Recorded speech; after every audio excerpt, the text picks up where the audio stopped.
O Congresso Nacional pode fazer emendas, porém não pode acarretar aumento de despesa. Não pode essas emendas acarretar aumento de despesa. Então, nesse exemplo, projeto de lei, autoria do Procurador-Geral da República, para aumentar o salário, o vencimento do servidor técnico do MPU de R$ 5.000 para R$ 7.000. O Congresso Nacional pode dizer não, estamos em um momento de crise, não vamos dar aumento para ninguém. Rejeita esse projeto e está arquivado. O Congresso Nacional pode dizer aceito, dá o aumento, mas 7.000 é muito. Vou fazer a emenda para reduzir de 7.000 para 6. Isso seria admissível, porque é uma emenda que não está acarretando aumento de despesa prevista.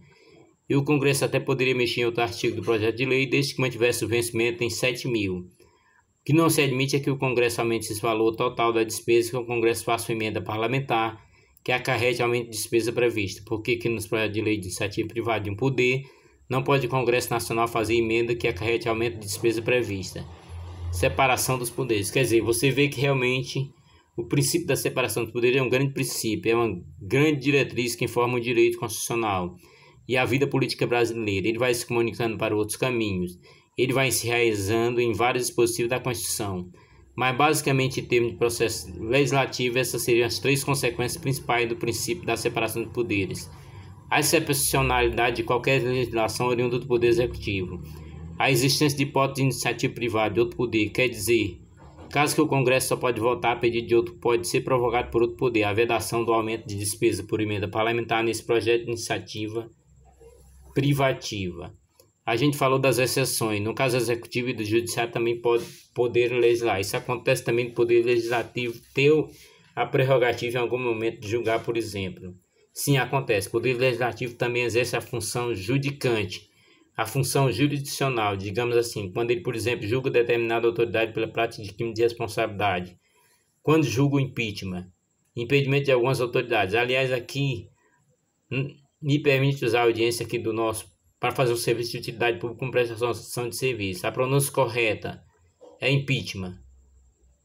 Tem muita gente que fala impeachment como se fosse de origem francesa, mas na verdade o intuito é de origem inglesa. Então, como pronunciava o decano do Supremo Tribunal Federal, ministro Celso de Mello, mais feito esse parênteses aqui, quando o Senado Federal aqui é uma competência privativa do Senado. A Câmara dos Deputados não participa. Claro que na esfera estadual não vai fazer diferença, porque vai ser a Assembleia Legislativa unicameral. Mas na esfera federal, esse julgamento de autoridade é feito pelo Senado e não pela Câmara. Quer dizer, não é a competência do Congresso Nacional, não abrange a Câmara. Então, quando o Senado julga a autoridade para decidir se ela vai ou não sofrer impeachment, ele está exercendo a função julgadora, uma função judicante. No Senado, por exemplo, está lá no artigo 52, inciso 1º e 2º, o Senado Federal julga, por exemplo, o presidente, o vice-presidente da República e o ministro de Estado. Esses últimos no crime de responsabilidade conexo com o do presidente ou do vice-presidente da República. Quem tem a grandiosa responsabilidade de tirar o mandato do presidente eleito pelo voto popular por entender que ele atentou contra a Constituição é o Senado Federal. Quer dizer, é um órgão de poder legislativo. Aliás, não só o presidente, o vice e os ministros. O Senado também julga, por exemplo, impeachment de ministro do STF, de Procurador-Geral da República, de conselheiro do Conselho Nacional de Justiça, do Conselho Nacional do Ministério Público. O Senado julga, por exemplo, impeachment de ministro do STF, Procurador-Geral da República, conselheiro do Conselho Nacional de Justiça, Conselho Nacional do Ministério Público. Existe um grupo de autoridade cuja finalidade a Constituição é objeto de julgamento pelo Senado Federal. E repito, ao exercer essa prerrogativa do Senado Federal, que é um braço do Poder Legislativo, ele não está legislando, ele está efetivamente julgando, efetivamente produzindo uma decisão de caráter judicante. Até é interessante saber que a resolução do Senado Federal que julga o crime de responsabilidade tem o nome de acórdão, assim como os tribunais. É realmente como se os 81 senadores formassem um tribunal para julgar aquela questão. Em 2018, o Senado se reuniu para julgar a presidente da República Dilma por crime de responsabilidade na edição dos decretos suplementares sem autorização do Congresso Nacional e também por empréstimo junto a bancos públicos. Em um processo que durou 4 meses e meio, o Senado aprovaram o impeachment de Dilma com placar de 61 votos favoráveis e 20 contrários. Durante todo o julgamento, os trabalhos foram conduzidos por então presidente do Supremo Tribunal Federal, Ricardo Lewandowski. Foi quem proclamou o resultado no dia 31 de agosto de 2016. Não foi 2018, 2016. O Senado Federal entendeu que a senhora presidente da República Dilma Rousseff cometeu o crime de responsabilidade, ficando assim acusado e condenado à perda do cargo de presidente da República Federativa do Brasil. Isso acontece em primeiro lugar porque é papel do poder legislativo fiscalizar o poder executivo. Desde lá na Baixa Idade Média, desde a invasão da Inglaterra por Guilherme de Orange, Guilherme Conquistador em 1066 de forma mais pronunciada após o reinado de João Sem Terra, com a célebre Magna Carta lá de 1215. Desde essas prisca era, como dizia Augusto dos Anjos, é que a função de fiscalizar é uma função do poder legislativo. O poder legislativo, como representante do povo, ele fiscaliza o exercício do poder do executivo. Então, aí, quando surgiu o Instituto do Impeachment lá na Inglaterra, surgiu com esse julgamento político feito pelo parlamento inglês. Depois disso, foi para a Constituição Americana de 1787, em que se previu também o Senado fazendo esse julgamento de autoridades em caso de alta traição, etc.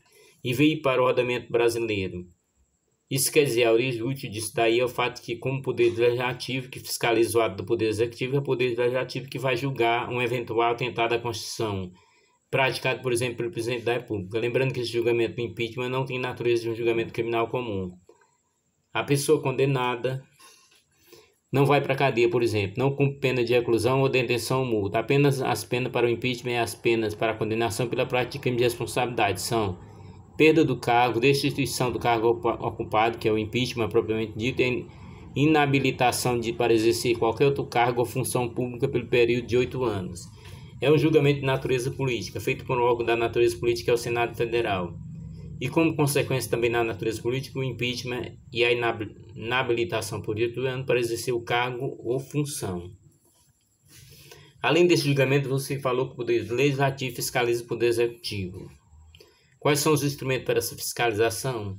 Em primeiro lugar, existe o requerimento de informações. Existe a possibilidade de alguns órgãos colegiados do Senado Federal e da Câmara dos Deputados requisitarem informações do ministro de Estado. Por exemplo, sobre a condução dos respectivos ministérios. Olha, quero saber qual política você está fazendo para enfrentar o problema X. Quero saber qual é o cronograma de implementação do programa político públicas e tal. Então, isso é o primeiro instrumento. Outro instrumento também é a própria convocação do ministro do Estado para prestar esclarecimento às comissões do Congresso Nacional. O ministro da Educação é convocado para explicar a questão do Enem. O ministro da Saúde é convocado para explicar plano de vacinação. Então, um instrumento por meio do qual o Legislativo fiscaliza o andamento das políticas públicas no Poder Executivo. Na audiência pública marcada para quarta-feira, o ministro da Saúde deve falar sobre a gestão do teste de detecção do novo coronavírus, comprado pelo governo, detalhando as quantidades, as condições de uso, as metas de distribuição e a possibilidade de descarte.